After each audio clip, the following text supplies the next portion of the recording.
Hello friends, I'm here today with my friend and neighbor Becky. What we'll be looking at today is a cement casting of a leaf. So first things first, let's go get a leaf. So these are some eleveniers I'm growing in my garden.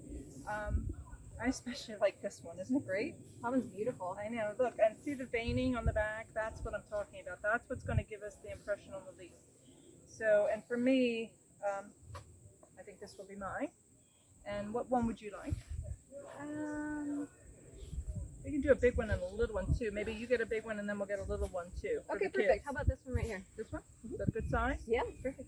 Okay. This one? Pick a little one. Maybe we can do a seed like bowl for the kids. How about that one right there in the middle? This one? All right, cool.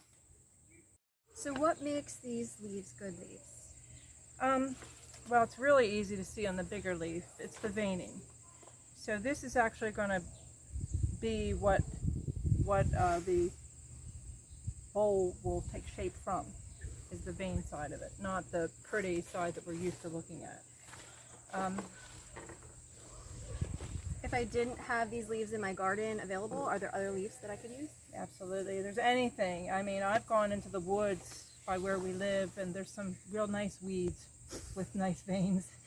Like any project, it's always a good practice to gather up your materials to have on hand. To get started, you're going to need a flat surface to work on. Portland cement, not concrete, that's important. Cement dye if you desire to color your project. A container to mix your cement in or a bucket. Oil spray, peat moss, sand, synthetic fiber, a trowel. You will need a plastic bag suitable to the size of your leaf. This could be a large green bag, such as one you'd use to put in your garbage cans, or a medium-sized bag, such as one you would use in a kitchen trash can. You're going to need both a water source and a water spray bottle, and then, of course, your leaf. Examples of leaves could be anywhere from an elephant ear found in maybe your backyard, to a weed from the woods, or hostas, or anything that would, again, speak to your heart. As always, safety first. It's important to have your safety equipment. You'll need a P95 or N95 mask, garden, nitrile, or latex gloves, and protective eye gear. I'm excited. How long is this going to take? It's going to take about 15 minutes to set up, and then about an hour to do the actual project, and then 2 or 3 days for it to dry, depending upon the humidity. So have to hurry up and wait. So we're just going to cut the bag. We're going to go down across the bottom, so it lays flat on the table. That's the object.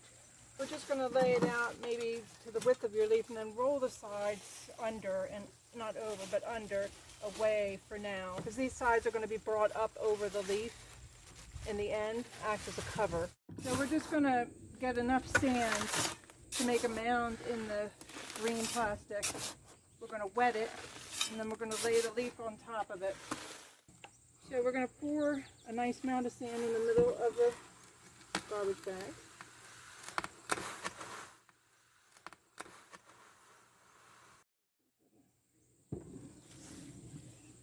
Grab your leaf back. Yeah, that's a good one. Just lay it over it and see if that's, need to go a little bit further on the end. So I'll get a little bit more sand. We need to build it up a little bit more in the middle to see it. And while I'm getting more sand, if you want to wet down the sand itself with your spray bottle, I've wet the sand so it'll stick together. So I'm going to point out something here. If you're doing a fountain type where you're going to need to have a hose come through the leaf, this is a great point of entry. So I would remove this one, and we'll do it on the bigger leaf, and we're going to put a plastic tube in there at this point. But this one's just going to be a bird bath, is that right? Yes. Okay, so spray the back of the leaf with some nice spray oil. That's going to allow the cement to not adhere as much. We're going to mix together 50% peat moss with 50% Portland cement. Add a couple of handfuls of synthetic fiber to prevent it from cracking.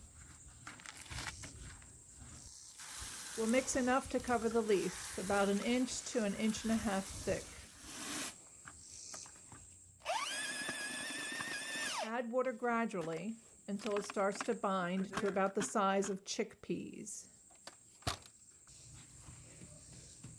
Beck, you and I were talking about fake rocks. I mean, this could be used to make one. You would have to make a frame first of chicken wire and stuff it with paper, but it would work. I'd much rather make one. Yeah. Because this edge is going to be what we see when we flip it over, I'm going to cut in a little bit with this and see if I can get a nice clean rolled edge so that it's a little bit cleaner. How long would one of these last you? The last one I made, it was probably 10-15 years ago, and it's just now starting to show its age. The more time you take in this kind of work that we're doing right now, the longer and better it's going to be in the long run. So I think we're pretty good, but I think a little more water and a little more troweling, and we might have a nice base that's solid that won't crumble on us later. So now that we've got it protected, what we're going to do is we'll carry this board out of the way, and then I'll come out for the next couple of days. I'll open it up, I'll spray it to make sure that it's drying evenly. So, and that'll make it solid if we can keep the drying time even, just like you would normal cement, only this is a little bit lighter version. So Becky, since we last met, I've checked the leaf a couple times during the week, sprayed it a little bit with water, and here's the big moment.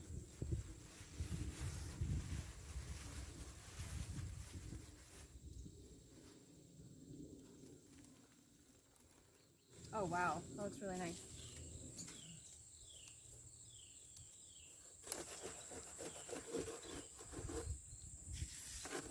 Okay, so I think we got most of the leaf off.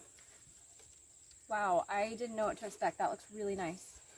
Yeah, this one's a little smoother because I added more water, or we added more water. This one is more of a bird fountain, so the water will come to the tube, fill the bowl, and then spill over the edge. This is like the one you have in your herb garden. Exactly, exactly. And the birds love it. I sit there and have my coffee and watch them splash so many mornings, I can't begin to tell you. So there you have it, friends. Easy as making mud pies. Do kids still make mud pies these days? Thanks, Beck. I appreciate you coming. It's been great fun. And thank you, everyone, for supporting Growing Partners.